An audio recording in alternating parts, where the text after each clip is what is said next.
Hello guys, welcome back to Custom Gamer. My name is Daz and this is the show where we talk about level design while playing cool maps. Today we're looking at the third in the series of BeginningVille competition maps.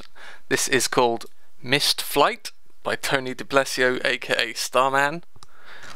Tony has made a lot of maps for Planet Phillip competitions actually. I think this is his third if I'm remembering correctly. And I've always had this kind of niggle with all of his maps that he uses very strange kind of props and textures on things which aren't used in the Half-Life 2 game, which sometimes makes it very difficult to kind of work out what things are interactive, what things aren't. I've got to say, on his third map now, and he's been extremely consistent with the way these new props work, so I've kind of learnt the visual language that he uses in his maps, and although it is completely different from Half-Life 2 in a lot of areas, it is consistent in his own subset of maps that he's made, so congratulations on that. I now understand how to navigate his maps without too much rage. Here's a perfect example, this vent entrance here. So he just uses I guess a funk breakable with a brush in it rather than the actual vent grate model. And that's just one example. There's other things like various crates that you can break and various other things. So again, you'll see here, like, it's not my first impulse when I see this texture to try and break it, because it's just not the prop model of the vent where you can actually see through it into the room beyond. And on Tony's first map that I ever played, I got very, very frustrated with how things were different and I didn't understand how anything worked. But like I just mentioned, he's been extremely consistent with how he uses these new visuals, so it's not so much of a problem anymore. Although I will say that if this is your first time playing a Tony DeBlasio map, you may get a little bit frustrated due to this, but it'll pass after a while.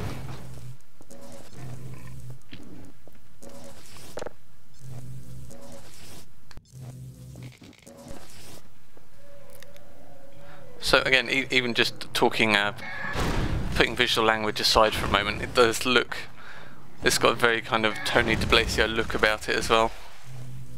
It's interesting how you can just start telling who made a map just from the architecture used. This is something that you don't see as much in Half-Life 2. It's kind of more of a Quake or Doom kind of era thing where people would have very, very distinctive mapping styles.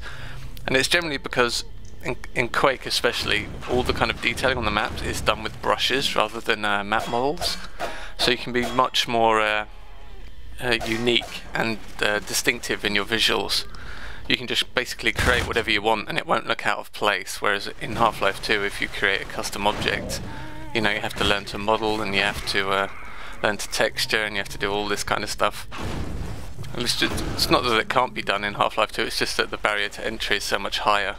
Whereas in Quake you could just create a custom array of brushes and you'd be done. But Tony is one of the mappers where I can look at his maps and say, yeah, this is a Tony DeBlasio map. And I'm not sure what it is about it. It's just, I think it's mainly just the changes to the visual language that do it. You just kind of see kind of an oddly textured crate and you just know that it's one of his maps. And other inconsistencies that we're noticing now, so yeah, things like unbreakable padlocks and all this kind of stuff, it's just all just part of his mapping style. It's just, I don't care what the Half-Life 2 taught you, I'm going to reteach you everything you know.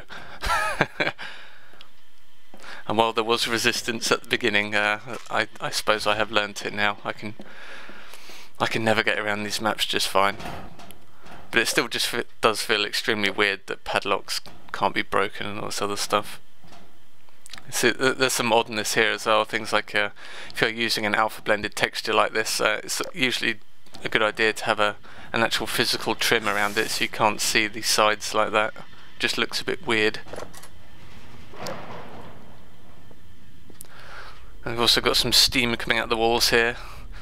Everyone knows my disposition towards steam in games. You really need to be careful with it, especially if it's going to damage the play. You need to really make it look like it's, you know, hot steam bursting out of a vent. Not a vent, but, you know, a pipe or something.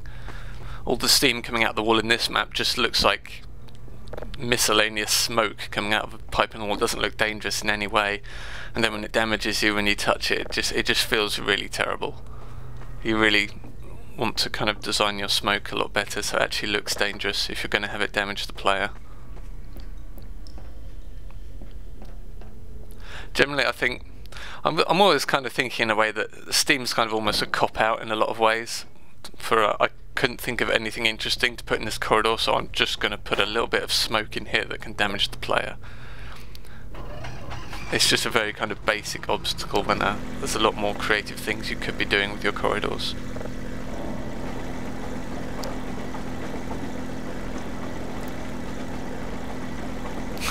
This is a nice touch though.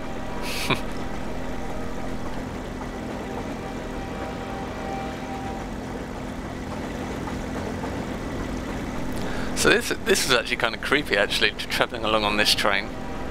Again, if you're new to the BeginningVille maps, BeginningVille you had to create a feeling of travelling from point A to point B, and there had to be various obstacles in the way. So here we are travelling on this train, and I'm sure there will be an obstacle at some point. But yeah, it's kind of creepy having this combine razor train following us.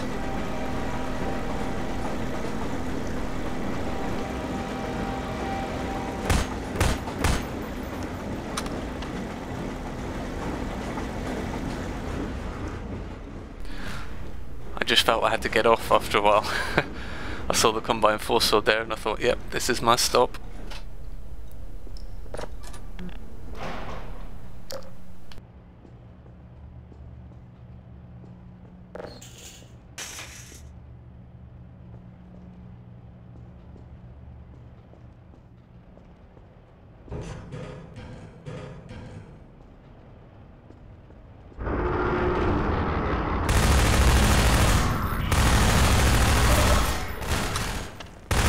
I think it would have been nice if you had a little bit of time to pick up all the supplies in this room, and then you perhaps triggered a little scripted scene with the combine, you know, kind of assembling outside the doors here, so you had a bit of anticipation as to what was about to happen. It kind of felt a little bit anticlimactic here, kind of you walk into a room and the door just opens and they're right there. It was a golden opportunity to build some suspense, I think. So here's that's a Tony DeBlasio crate right there. There's a couple of others in this map. One of them, if I'm remembering correctly, one of them is kind of critical to progress, which might have been a little bit tough for players to find if they weren't used to his mapping style.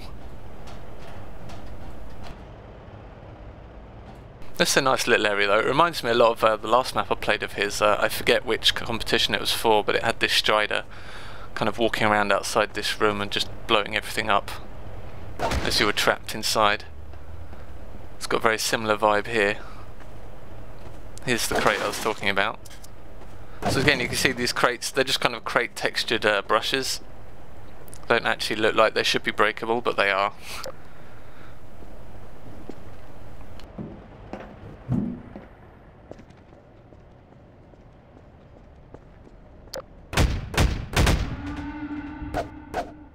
Again, we have more unbreakable padlocks. It's just really annoying.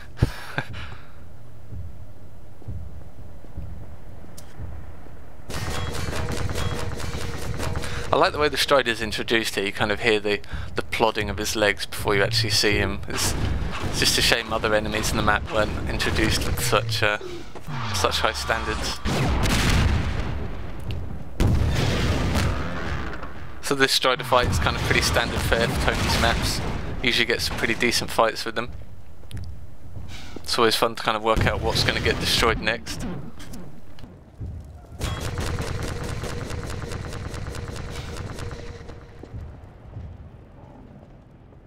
Now, if I'm remembering correctly, I think the shed with the padlock on it doesn't open because it's actually meant to be destroyed by the Strider in order to open it. You can see it's open now that the Strider's shot at it. But I think if that's the case, it should just look unopenable by any other means. It's just frustrating for players to kind of sit there for ages trying to work out how to open this thing, only to find out that they can't actually do it at all.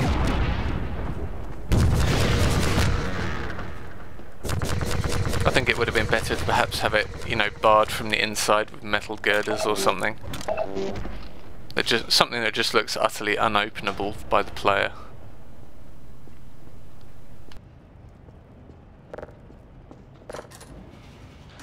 Yes, I'm sure closing the door will help. So I just need to find one more rocket to finish this guy off. It's probably in that shed. So.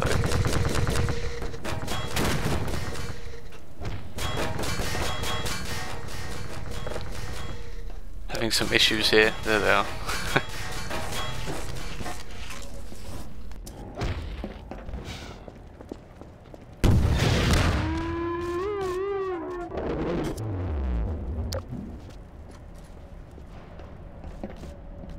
For the freemen.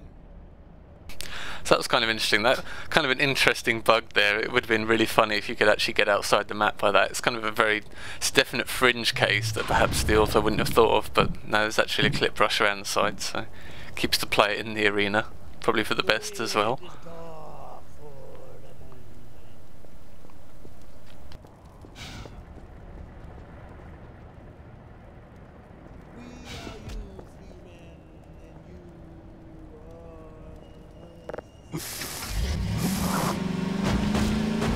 And now we can travel further. So again, it's interesting how playing all the maps in BeginningVille, there's kind of different types of obstacles and different types of travelling that you do between them. So it's great to see the variety. I was kind of terrified that during the competition we'd just have every single map would just use a car or something like that, but no, it's actually been a really cool experience playing all the maps. Although perhaps this tunnel could have been a little bit wider.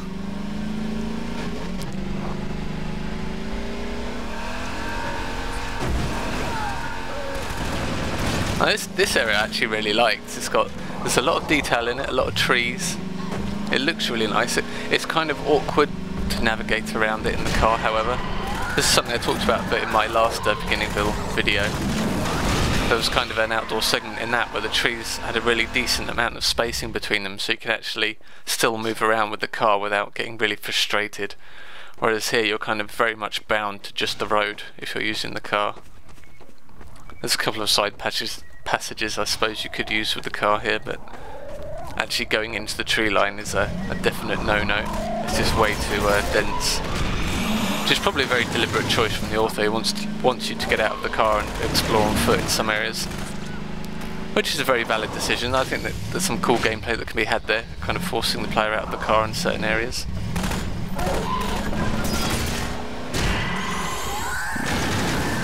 Right now we're just going to opt for ramming speed.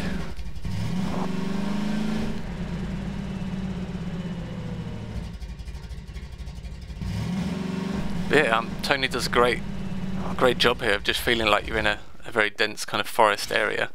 It really does look like it goes on forever, though. If you do get close to the edge, you're kind of stopped by rocks or a hill or something. Yeah, it's a really great area overall.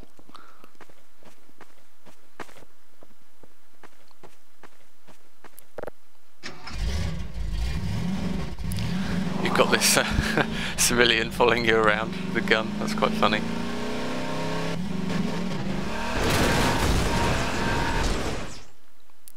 Now that's kind of annoying, this area here. I mean, having the strider suddenly pop up as you're about to take the jump, and I'd pretty much already activated my turbo at this point. So I think that's kind of yeah, I wasn't a fan of that at all, because the player's already got a very deliberate action in mind, and then to suddenly make them stop doing that at the last second is, yeah, not a fan of it. Luckily there was a decent autosave. Anyone that's been watching my Half-Life 1 marathon knows about the peril of not having autosaves in maps.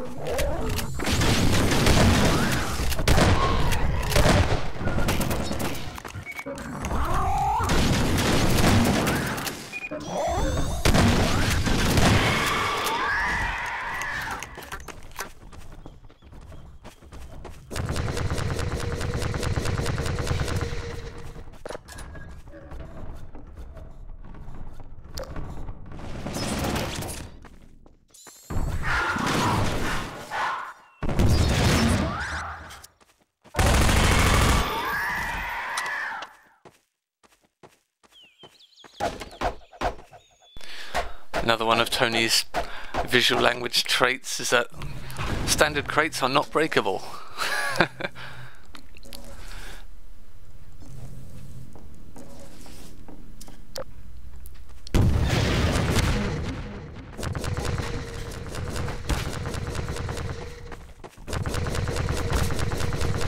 So I'm trying to think of a decent way to fix the strider problem here. I think perhaps it would have been cool to see the strider kind of walking along a ravine parallel to where you're driving with the car, and then have it get in the way of your exit route. But again, I don't think that would really work, because you'd just speed right by it in the car. I'm sure a lot of players would miss it if that was the case. Perhaps just have it pop up in front of you a lot sooner to kind of just show that, yeah, you probably don't want to be turboing over that ramp right now. Or another awesome idea would perhaps just be let the car jump over it, hit the strider and take him out. That would have felt pretty awesome.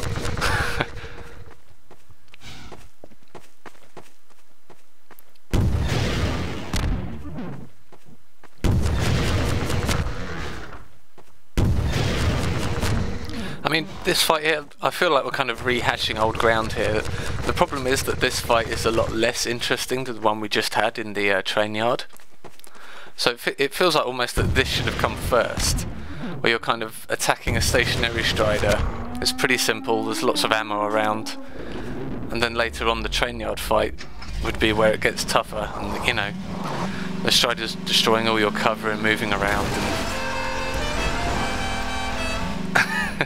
and yeah, that just happened.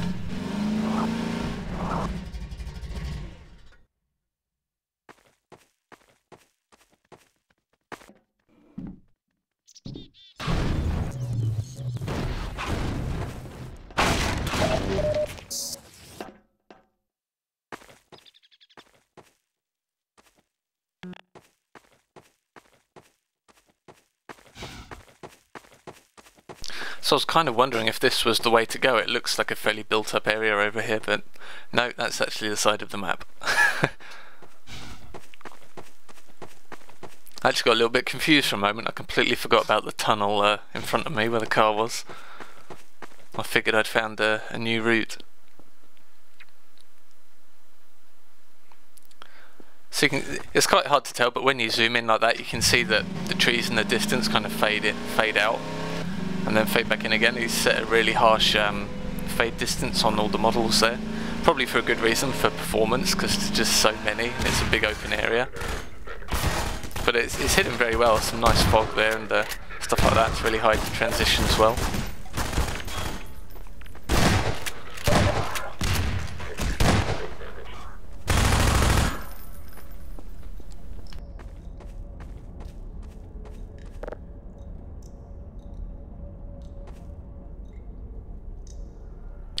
And now we have to ditch the car. So here's another roadblock we have to overcome.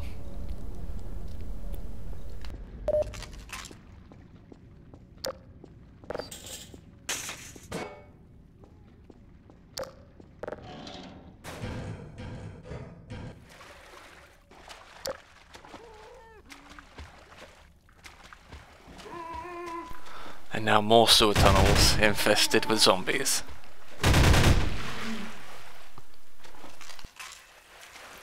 And again, this area kind of falls into the same trap as before, where there's kind of padlocks that can't be broken and all this kind of stuff. It just feels really bad.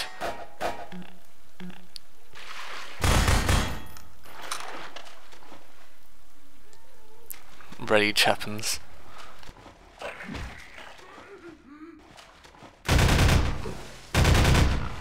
There's all these zombie torsos in the water that you can't see that kind of take stabs at you every now and then. It's kind of interesting actually, it's kind of fun, because they don't do a lot of damage, so it doesn't feel too bad if you don't see them. It's just kind of funny to have them crawling around under there.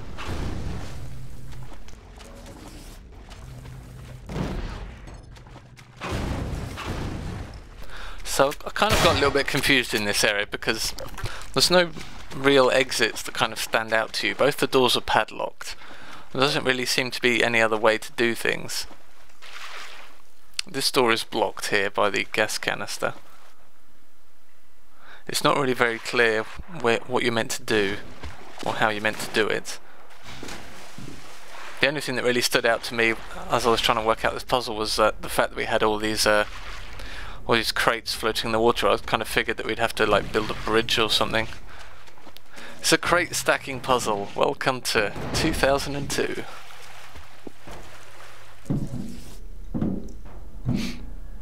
That didn't quite work out either, so I'll tell you what, let's just skip ahead, shall we?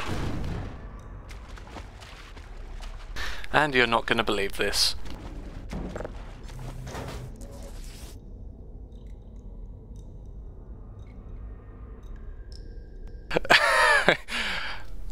Just imagine the look on my face right now.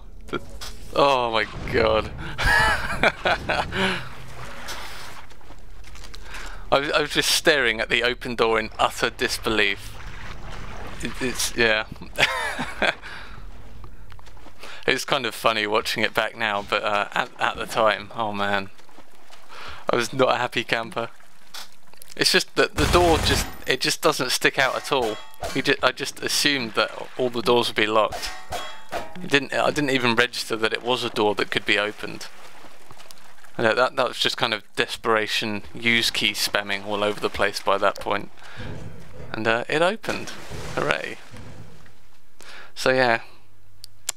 Map authors, make your doors look like doors. It is not rocket science.